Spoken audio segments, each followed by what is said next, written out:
아까 우리 환경단체 한 분이 그런 얘기를 했죠. 그 아스팔트를 걷어내고 물이 순환될 수 있는 투수 포장재로 바꾼다 그러면 그런 근본적인 문제를 해결할 수 있는데, 아니 거기다가 저 반사되라고 반사 도료를 바른다라고 하는 게 말이 안 된다는 거죠. 그래서 사실 우리나라 환경부는 이런 그 불투수 면적을 제어하기 위한 여러 가지 정책들을 만들었어요. 그게 뭐냐면 이 물수지를 건전화하겠다라고 하는 건데요. 도시 지역, 시가화 지역, 비시가화 지역을 불투수 면적률이 25% 이상인 지역, 미만인 지역으로 나눴는데요. 도시 지역의 시가화 지역은 불투수 면적이 25%일 때 물수지를 유지하라라고 하는 정책인 거예요. 자, 그러면 서울시 시가지 지역 같은 경우는 90% 이상이 불투수 면적이 됐는데 25%일 때 물수지를 유지하라고 하면 그럼 얼마? 65% 이상이, 그죠? 기존의 불투수 면적 65% 이상을 투수 면적으로 바꾸든지 정투수 면적으로 바꿀 수 없다면 그 옆에 다양한 LID 시설을 연계해서 거기를 통해서 물수지, 물순환을 해야 된다는 거죠. 또 비시가화 지역 같은 경우는 아예 불수면이 없는 상태를 유지해야 되기 때문에 우리는 뭐 시골이라도 괜찮아요라는 측면이 아니라는 거죠. 자, 그래서 광주, 대전, 안동, 울산, 김해 이 5개 도시를 시범 도시로 선정을 해서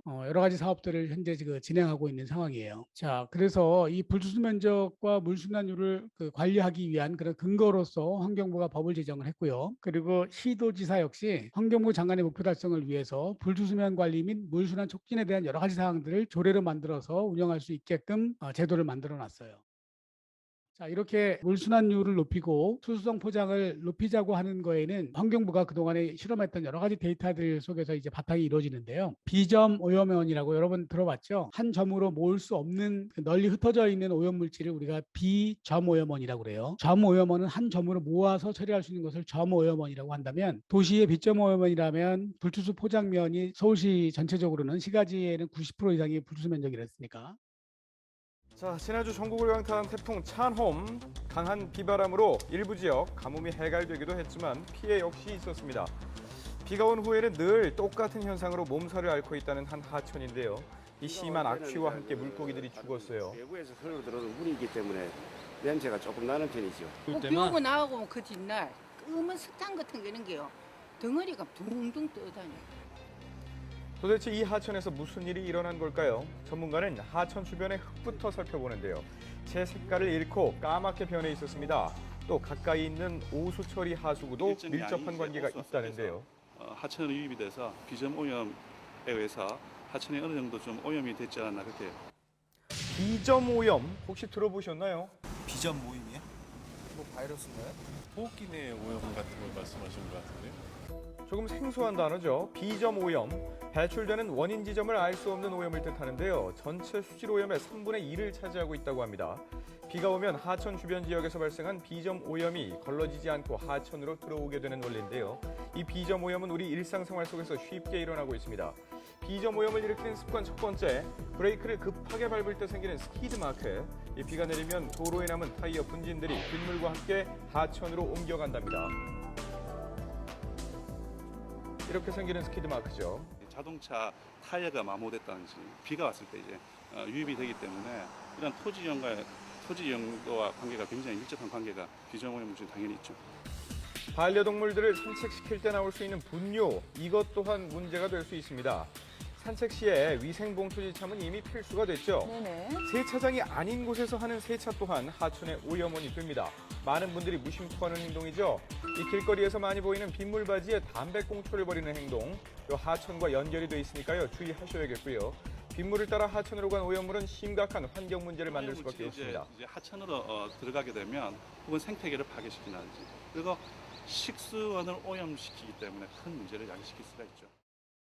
거기에 떨어져 있는 여러 가지 오염물질들이 있죠. 특히 도로에는 타이어 분진이 여러분 생각하는 것보다 어마어마하게 많아요. 1년에 우리가 자동차 타이어를 얼마 만에 한 번 갈죠? 자동차 개수하고 타이어를 갈 때 보통 그 두께가 얼마만큼이 다는지 뭐 이런 것들을 계산해 본다면 그 분진 양만 해도 어마어마한 양일 거고요. 그 외에 많은 오염물질들이 이 불투수 포장면을 통해서 비가 오면 유출이 되는데, 그런 저감을 하는 그 시설들이 여러 가지가 있을 수 있어요. 그래서 그런 시설들을 한번 비교해 본 거예요, 환경부가. 그랬더니 했더니 여기 보시면 와류형, 그린형에서 빗점 오염을 처리하기 위한 시설을 설치하는 시설형이라고 하죠. 장치형이라고 하고요. 이런 경우 장치형의 경우는 보시면 처리 효율이 BOD 16%, TN 11%, TP 22%, 그린형도 15%, 9%, 19%이 정도의 처리 효율을 보였는데 반면에 투수성 포장의 경우는요. BOD 75%, TN 83%, TP 65%. 자, 여기 그 어떤 시설보다 이 투수성 포장에서 적감하는 이 빗점 오염 효율이 훨씬 높죠. 자, 이렇듯이 저류지라든지 뭐 다른 시설보다 훨씬 더 높아요. 투수성 포장이. 그럼 또 투수성 포장이 무슨 역할을 하는데 이렇죠? 투수성 포장은 그 오염 물질을 투수성을 통해서 토양 쪽으로 집어넣어주면 토양 안에는 많은 미생물들이 살고 있죠. 그 미생물들에 의해서 공기가 산화되면서 이런 것들을 통해서 이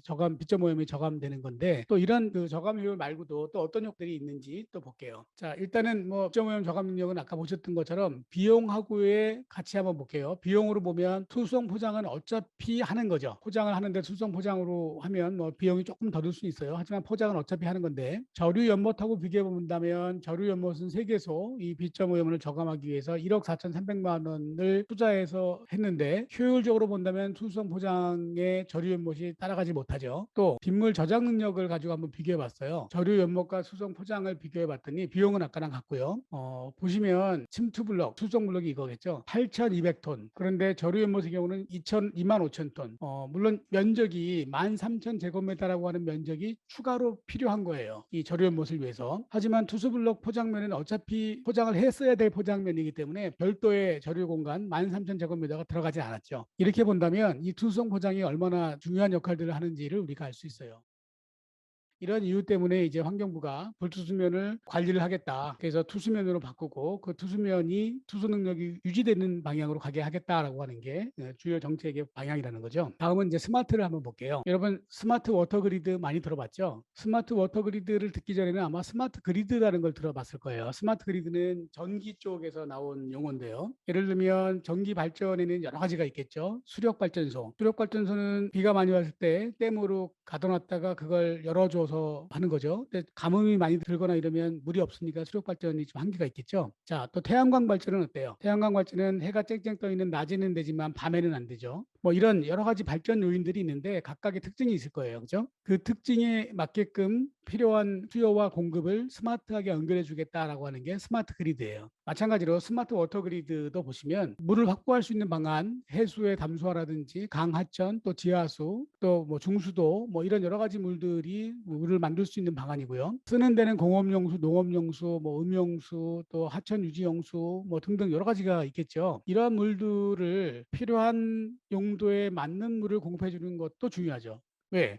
농업용수의 경우는 우리가 수돗물처럼 굳이 깨끗하게 정수한 그 물이 좋을까요? 아니면 적당하게 BOD나 이런 것들이 있는 게 좋을까요? 질소나 인이나 이런 것들이 있으면 오히려 식물 생육에 유리할 수도 있는 거잖아요. 그죠? 그러니까 거기에 맞는 정도의 용수를 공급해야지 꼭 농업용수라든지 이런 데 아주 우리가 먹어도 좋은 그런 물을 공급할 필요는 없다. 그래서 여러 가지 종류의 물을 그 용도에 맞게끔 공급해 주는 것. 이런 게 스마트 워터 그리드의 주요 핵심 내용이에요. 그러면 여기서 봤듯이 물과 그리고 그 물의 수요와 공급, 다시 얘기하면 어떤 물을 관로를 통해서 필요한 곳에 보내주는 거, 그리고 그걸 스마트하게 하겠다라는 거죠.